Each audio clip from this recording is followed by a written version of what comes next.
Alien the RPG, adventure idea number 2.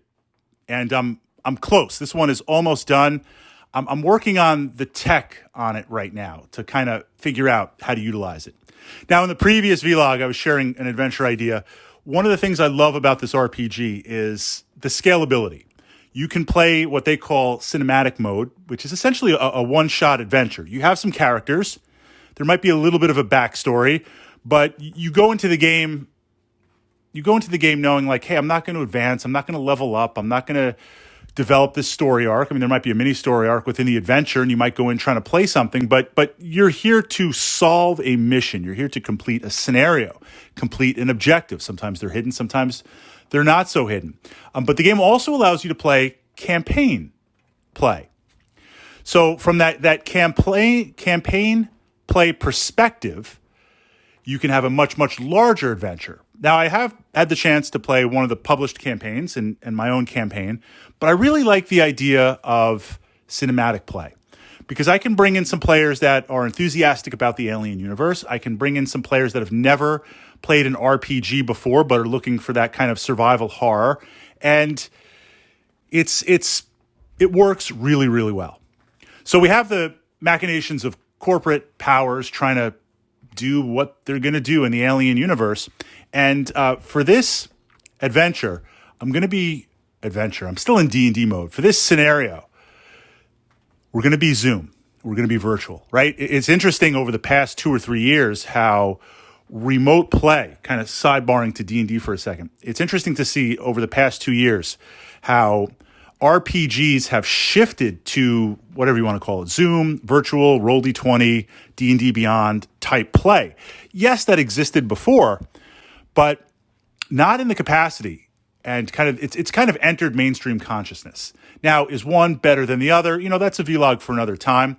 What I like to do is I've always, with Dungeons and Dragons, but also role-playing games, Alien no exception, look at the tools, look at the tech, and how can we explore it in different ways. Some of you might remember back in the day when I was running my play-by-email type D&D games. It was interesting. So I want to take advantage of all the tech. And being able to Zoom is definitely great tech. The overlays, playing in some online D&D games. I've watched D&D games. You have the overlay over the Zoom screen. It's kind of interesting what you see. So I'm like, hey, I need to do something like this for Alien, not only for remote play, even though we could meet, but here's the scenario. We're going to have a group of players, operatives, troubleshooters. They're going to be going on to some sort of facility to do something. I mean, look, Alien's going to be involved. Some sort of crazy DNA stuff is going to be involved. It's going to be just absolute craziness, right? They're going to be going in. They don't necessarily know the mission ahead of time, but they're going to be assigned it. That's one group of players, 4 or 5 players. Then we're going to have 4 or 5 players who are going to represent the corporation. And their role is to direct the players. It's going to be this kind of interface. Like imagine we've got the 4 players, the troubleshooters, ready to go. I say troubleshooters, man, I always think of Paranoia. I've had a recent game of Paranoia, and that's a lot of fun to play too. So troubleshooters thinking about that. But we're going to have these troubleshooters go on. It's going to be the 4 players on one Zoom screen.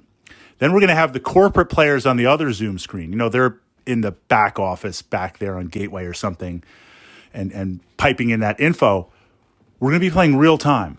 And the corporate officers are going to be issuing orders to the players. One group of players issuing orders to another group of players. That group of players is going to need to decide, am I going to listen? How are we going to do this? Right? Real time. And unknown to the players, unknown to the troubleshooter players, the corporate players have secret agendas. They're going to be representing different divisions of the corporation. Research and design, finance. So the finance player, and actually my man is like amazing with numbers, fantastic accountant. So he's literally like, I want to see the books, man. I'm like, I don't have the books. What do you mean, like rule books? He's like, no, like what's my budget? How much is this mission going to cost? If it goes overtime per hour, how much is it going to cost? Like he's getting into it. I'm like, I don't have those figures. Like make it up. He's like, I can't make it up. I need the numbers. I'm like, you make it up. Here are the rules and you figure it out. So he's trying to figure out these things. And his goal is, yes, success at the mission. Players are expendable because then you don't have to pay benefits. But from that perspective, or buyout contracts, and with that perspective, the longer this goes, or certain risks are going to cost real-time money. Research and design, if there's an alien involved, spoiler, there is, they want to capture that. Everything else is expendable. So you're going to have the corporate interests real-time. They're not going to reveal their side stories. They're not going to reveal their secret agendas, although you're going to know because they're going to have a little nameplate underneath, VP, corporate finance, this and this, R&D, that type of stuff. But they're going to be working against each other. So we have not only multiple levels of success and failure, but also levels of, you want that next promotion. That bonus is coming up. So if you can deliver the goods, literally, then that's going to affect your kickback upstairs. That's going to affect your promotion. And we're going to have two. I'm going to be in the middle. I've got this set up. I'm going to be in the middle, and there's going to be the handouts that players can see in the middle. To the left is going to be the screen with the interface for the players. And on the right is going to be the interface, very corporate interface for the corporate players. I've never run a big game like this. I've done Zoom games, D&D, other RPGs, 4 or 5 players. I love big RPG games. I mean, I regularly run D&D 10, 15, 18 players, usually with a co-DM, but not always. It's interesting. It depends on the right adventure. You have to run certain adventures, combat lighter type adventures.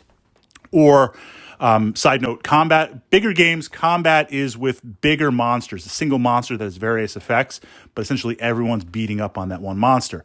A party of 10 or 15 players, real time, trying to take on mobs of orcs, like that's the whole day. So you change the adventure. But my online games, they've been smaller. They've been, 4 players, 3 players on that medium. It's going to be interesting to see how this works. I'm going to post more. We are going to record it. I'll post a couple of more ideas as I get a little bit closer. And then, of course, I'm going to upload it to my channel after the fact. It'll be interesting to see these 2 alien RPG adventures, how they shake out. But going back to, I love this universe. I love the chance for humanity reaching to the stars as we can possibly evolve beyond ourselves. Not going to happen. We are what we are. But no magic, no psionics. Yeah, we've got the firepower. No crazy, I'm a level 20 fighter, wizard, paladin, berserker with this kind of ability and I take on literal gods. Like, no, you are going up against the unknown of the universe. And all you have is hopefully the dice working for you, but literally in that moment, what you can figure out. And the chance to experience that as a GM, as a game mother, but also as a player, that's the allure. That's the allure for me of the alien universe.